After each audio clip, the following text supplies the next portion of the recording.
My dog Gina seemed to like that. Hi JC, nice to have you back. Grab my other music.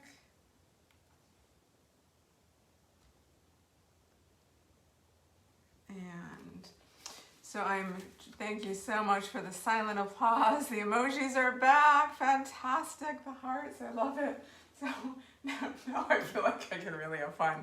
So in addition to playing Mozart, which is not my specialty by any means, I'm trying out new contact lenses. So that's why I'm not wearing my glasses. They're right over here just in case I need to get them. But went to the eye doctor and she gave me a prescription for contacts that I've been wearing my glasses because I haven't been able to read, and I so far so good. I can actually read music, so that's helping.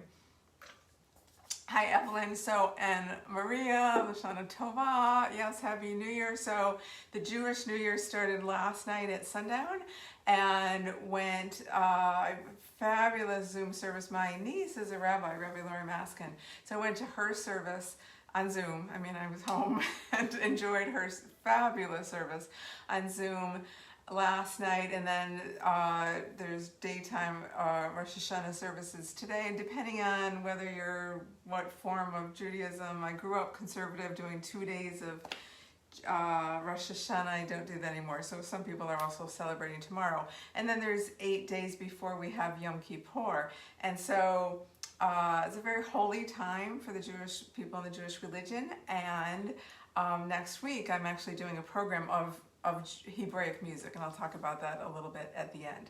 So I'm just gonna look at the comments for a second if I can. Trudy Spector is here, fantastic. Okay, could we all say hi to Trudy Spector, my mom, who's in Syracuse, New York, listening, and thanks so much for in the comments. If you could say hi to her, that'd be great. And Lori Maskin, I just mentioned your fabulous service last night, and here you are. So welcome. So I am going on to one of my favorite composers, really. So Amy Beach, I've played a lot of her music. And for those of you who've been here before, I know I have some groupies here who are here every week. I love you. You're just great. You're my super fans. Just a really brief introduction. So Amy Beach, who as a composer actually goes by Mrs. H.H.A. Beach, was born in 1867 in New England states, and just incredible talent, incredible ear, could play music, could write out music that she heard for, like she went to the premiere of the Dvorak New World Symphony in Boston and came home and wrote it out. She taught herself counterpoint by writing out the preludes and fugues of Bach. It was just incredible.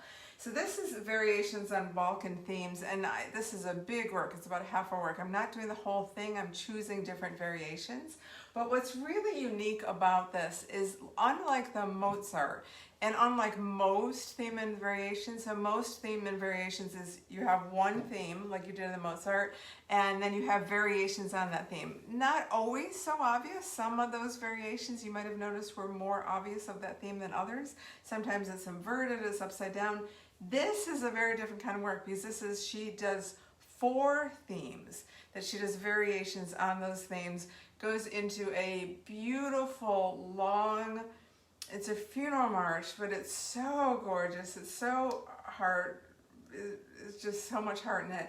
And this is, for the Balkan people at the time. I've talked about this. I did this on my All-American program for 4th of July, so I'm not going to repeat that. But after that is a big cadenza, which I'm actually going to leave out. It's just too much for my hand. This piece is probably ranks among one of the most challenging things I've done for my right hand during its recovery. It's big reaches, it's big chords, it's hard. So I'm going to end with the theme that you're going to hear at the beginning. That's also the ending of the piece. So excerpts from Amy Beach's variations on Balkan themes.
Thank you. Thank you. Love the hearts. Like, do you just love that piece? Does everyone think it's as beautiful as I do? So, that funeral march is just so haunting, and I couldn't help but think of the life we lost just a little over 24 hours ago of RGB, and I played that in memory of her. And you know, Amy Beach, although it was in the music world, Amy Beach broke all molds. I mean, she was told she couldn't compose. She was told she couldn't study composition. She didn't have, because women didn't have in the 1800s, didn't have the emotional ability, didn't have the intellect, didn't have the stamina to compose large-scale works. And so I think Amy Beach would be very pleased that that was in memory of RGB, who broke all molds and did so much for women and for society, and spent her life doing what she knew was right to do for the American people. And you know, her lives are changed because of it. So, in memory of her. Okay, so moving on to, let's see. Okay, so if you were here last week, you know that I've been talking about 2 weeks about this big left-hand piece I'm learning. I'm not playing it tonight because it's not ready. This was the whole reason I was doing Theme and Variations, because I have this huge Godowsky piece for left hand. Godowsky's is just really challenging. It's taken me a while, and it may take another month or so to learn. It's a big work. So on Wednesday of this week, I thought, what do? Do I cancel? Do I come up with more? What do? I need to come up with something. And I always like to do something for left hand. So I dug around, did some internet searching, and found more music for left hand than I had even thought from before. And I discovered this piece, which is there's a very famous violin Paganini Variations. It's supposed to be really treacherously difficult. I need to, there, hold on 1 second, first. Okay, so 24 Paganini Variations that are supposed to be treacherously difficult. I've actually heard online someone play all 24 of them a couple months ago. And then Rachmaninoff wrote a very famous, the Rachmaninoff Paganini Variation. So he took those Paganini Variations and made them into a piano concerto for piano and orchestra with a very famous 18th variation, which is just so beautiful and is my mother's favorite piece of music, the rock pag. But I've actually never played it. It's one of the few regrets I have that when my hand, before I severely injured my hand, that I never learned it. So I'm kind of modifying that tonight. By what I'm doing is I'm doing the left hand arrangement of the Paganini, which I just discovered on Wednesday. So for those, I have a few students, piano students here, for those of you who took my Piano Ninja Tracks, which I'm relaunching in a bigger scale form in October, I took all the tricks that I've taught and I applied them so that I can learn this quickly. So I'm doing a few of these variations. I'm not doing the full piece. And then I'm going to go directly, hi Gina, then I'm going to go directly into the two-handed Rachmaninoff famous 18th variation, not with orchestra, it's just an arrangement for two hands that my hand can reach. So, Mom, I love you, this is for you. I know you just love this piece, and when we get there, you'll recognize it. So, going from the Paganini, oh, this is arranged, I should have put this, I'll add this later in the program notes in the description. It's by James Marcia. So I discovered that he arranged a lot of things for left hand. So James Marcia, Variations on a Theme by Paganini for left hand only, going right into the Rachmaninoff Paganini Variations for two hands, an arrangement of it since it's not with orchestra. And Gina, can you go to your bed? Can you go to your bed? Go to your bed. Down. Good girl.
So, thanks.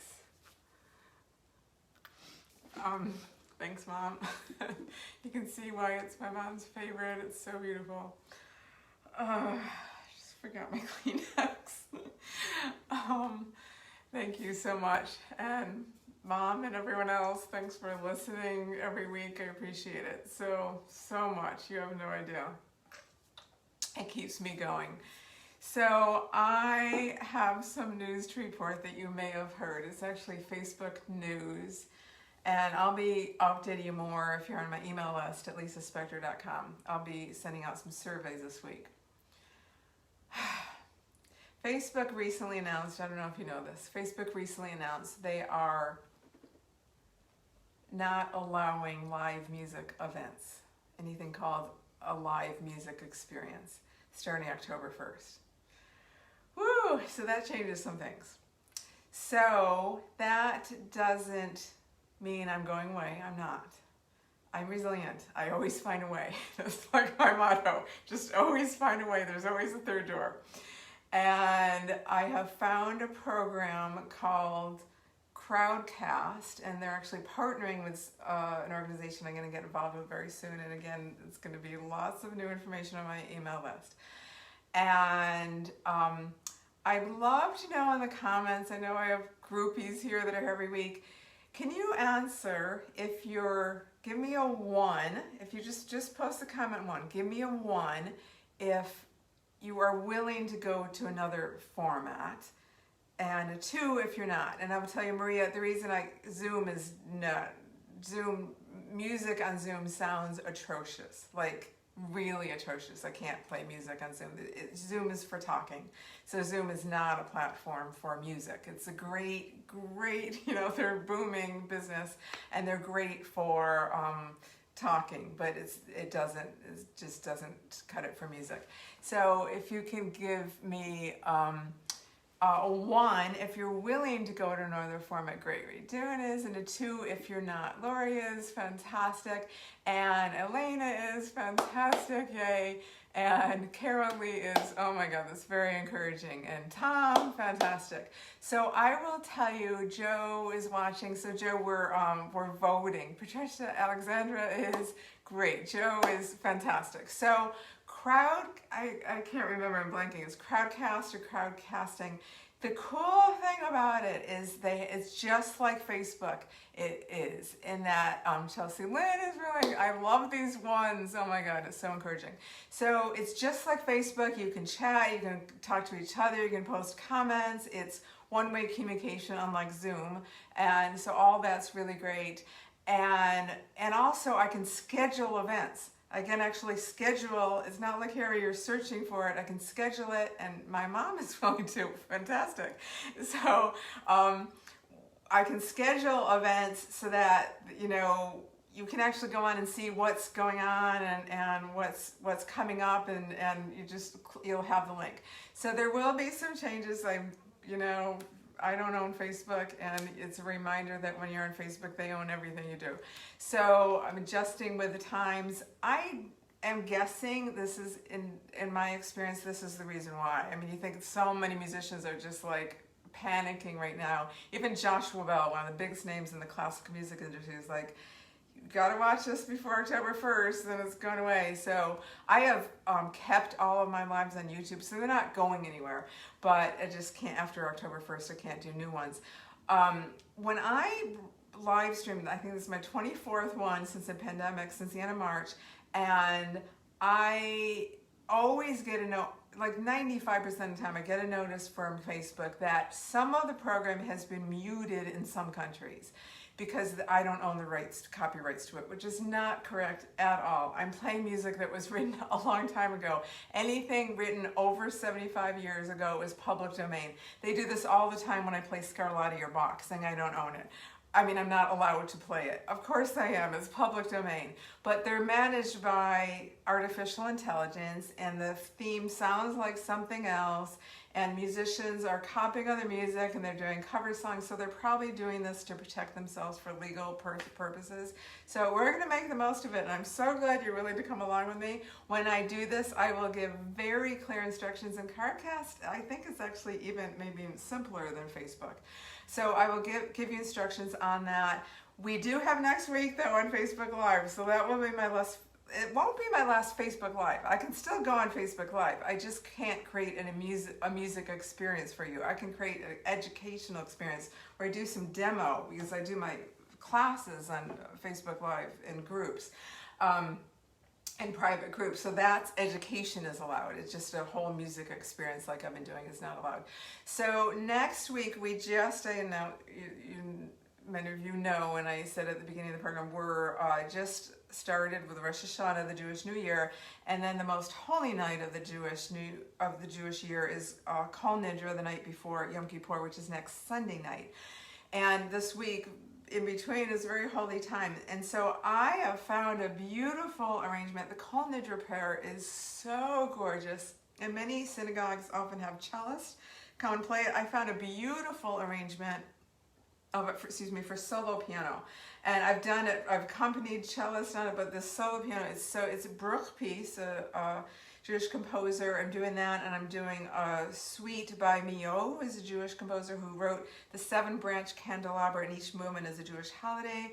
I'm going to be talking about that, and I'm hoping to get some of the Godowski, also another Jewish composer, ready for that. So make sure you're on my mailing list at lisaspector.com, and you'll get notice on that. I've also, if you study piano, you know some piano, I'm launching a actually any classical, not just piano, any classical instrument. I'm launching an entire music school online. Believe it or not, this was available and I now own it. It's called the Music Conservatory. And so I own that URL. I still have to build it out, but I'm launching Piano Ninja Tricks in October, and Tom and some other students who have taken it. I'm building that out, and so if you know anyone interested, pianoninjatricks.com. I now have an interest list on that, and I'll be sending out more notices on that.